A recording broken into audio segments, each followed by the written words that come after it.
উনি আমাকে কোথেকে কই নিয়ে আসছেন? জি অনেক বড় মোবাইল। অবশ্যই।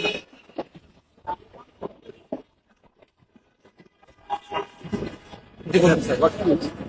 আপনারা সিগন্যাল ভায়োলেট করেছেন, আপনাকে দাঁড়াতে বলেছি, আপনারা ওখানে না দাঁড়িয়ে আমাকে দৌড়াতে এখানে নিয়ে আসছেন। আপনারা দাঁড়াবেন না কেন? আপনারা সিগন্যাল ভায়োলেট করেছেন, আপনাদের সিগন্যাল দেওয়া হয়েছে। হ্যাঁ, আমি আমার জবই করতেছি স্যার। তুমি এরকম মুভ মারতেছো কেন? কি মুভ মেরেছি? মুভ মারতেছো কেন? আমি কি মুভ মেরেছি? সরি বলছি। সরি বলবেন, সরি বললে তো সমাধান হবে না। এখানে প্রসিডিউর আছে, রুলস আছে, রেগুলেশন আছে, সেগুলি ফলো করতে হবে আমাদের।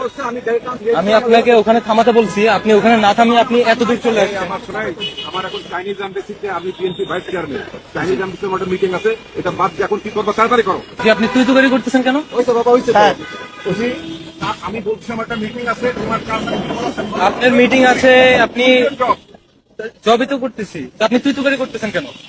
আমার সময়টা নষ্ট করতে আপনি 2 মিনিট দাঁড়ালে আপনি সিগন্যাল পেতেন। গভর্নমেন্টের জরুরি প্রোগ্রাম আমার এখন চাইনিজ এমবেসি। ওকে জি চলে যাচ্ছেন কেন? এই ভিডিও আমি বাইরে করে দিব।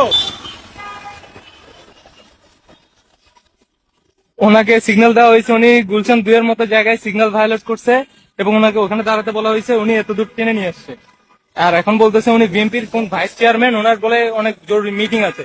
তো উনি কি সাধারণ জনগণ না? রুলস রেগুলেশন কি ওনার জন্য না?